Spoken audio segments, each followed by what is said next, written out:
Share बाजार में list अधिकतर कंपनियों ने अपने मार्च तिमाही के नतीजे घोषित कर दिए और अभी तक आए नतीजों में ये पता चलता है कि मार्च तिमाही के दौरान कंपनियों का प्रदर्शन 11 तिमाहियों में सबसे खराब रहा। एक रिपोर्ट आई आज जिसमें 390 कंपनियों के तिमाही नतीजों का आकलन किया गया और उन कंपनियों की आकलन से पता चला कि उनकी कमाई में ग्रोथ सिर्फ 2.3% की रही है, जो वित्त वर्ष 2020-21 की जून तिमाही के बाद सबसे खराब प्रदर्शन है। वित्त वर्ष 2021 की जून तिमाही के दौरान कोरोना की पहली लहर थी, देश भर में लॉकडाउन लगा था।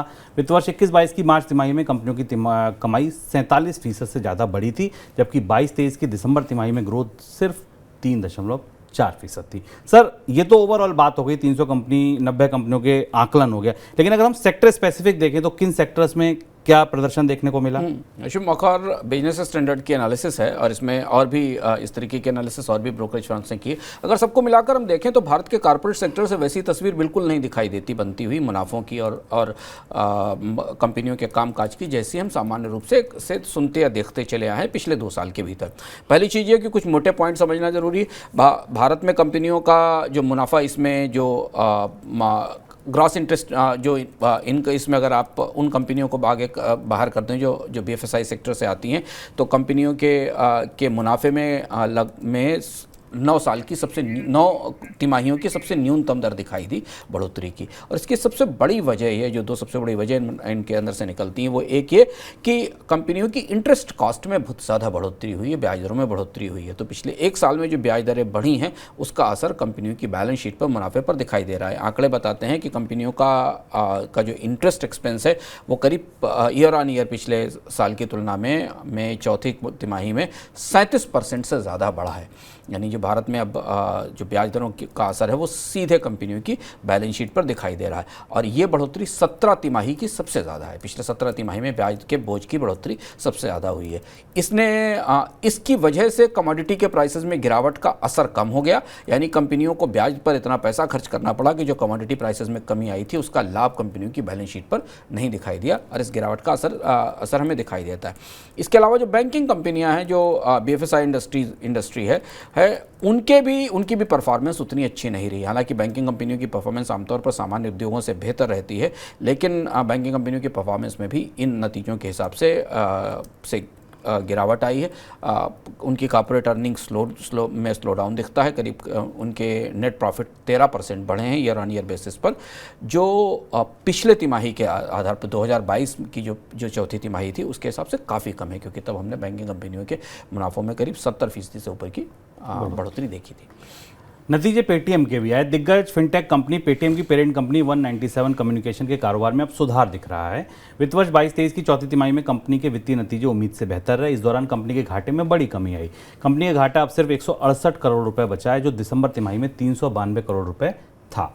वित्तीय प्रदर्शन से उत्साहित 197 कम्युनिकेशन के CEO विजय शेखर शर्मा ने कहा कि उनका अगला लक्ष्य कंपनी को मुनाफे में लाना है।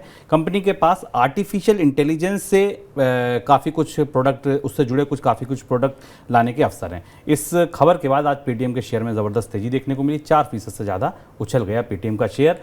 नतीजों के बाद JP मॉर्गन, सिटी ने रिपोर्ट्स भी दी। 950,000 रुपये तक के लक्ष्य भी दिए गए। सर, नतीजों में सुधार की सबसे बड़ी वजह क्या है?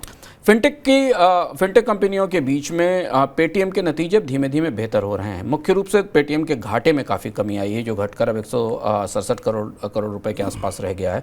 78% की कमी आई। और जो उसमें सबसे महत्वपूर्ण हिस्सा है, जिसे आगे चलकर हमें और गहराई से देखना होगा आंकड़े आने के साथ, कि पेटीएम का जो लोन बिजनेस है उसमें तेज बढ़ोतरी आई है। पेटीएम ने हाल में अपने ऐप से लोन के बड़े बिजनेस किए हैं, इसमें तेज बढ़ोतरी दिखाई देती है। पेटीएम के आंकड़े बताते हैं, मैं जो पढ़ रहा हूँ, 41 लाख लोन पेटीएम ने अप्रूव किए हैं इस अप्रैल के क्वार्टर में, जिनकी वैल्यू 4,115 करोड़ रुपए है। और ईयर ऑन ईयर आधार पर देखें तो ये बढ़ोतरी करीब 56% की है। यानी जो छोटे लोन हैं जो पेटीएम अपने वॉलेट के जरिए या अपने पेमेंट गेटवेज के पेमेंट सर्विस के जरिए देता है, उनमें तेज बढ़ोतरी हुई है।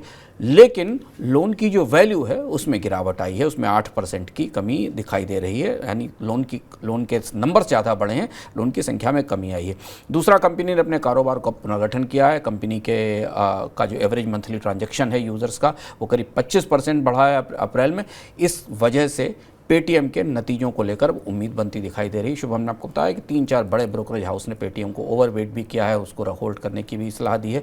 कंपनी के चेयरमैन ने कहा है कि आने वाले समय में शायद पेटीएम कैश पॉजिटिव हो जाएगी। और पेटीएम अगर फिनटेक कंपनियों के बीच में रेवेन्यू का मॉडल डेवलप कर सामने ले आती है, लोन मॉडल का भी और अध्ययन होना ज़रूरी है कि पेटीएम का लोन मॉडल कैसे काम कर रहा है, क्योंकि इसमें बहुत सारे लोन ज़्यादातर अनसिक्योर्ड लोन हैं। उन लोन मॉडल का में और अनसिक्योर्ड लोन पर आरबीआई पहले से अलार्म बजा रहा है। लेकिन अगर फिनटेक कंपनियों के स्पेस में पेटीएम अपने घाटे को ख़त्म करके मुनाफे की स्थिति में आती है तो एक बहुत बड़ा चेंज होगा भारत की फिनटेक इंडस्ट्री में, क्योंकि इसके बाद वो रेवेन्यू मॉडल दिखने लगेगा जिसके आधार पर बाकी फिनटेक कंपनियां भी अपना कारोबार आगे बढ़ा सकती हैं।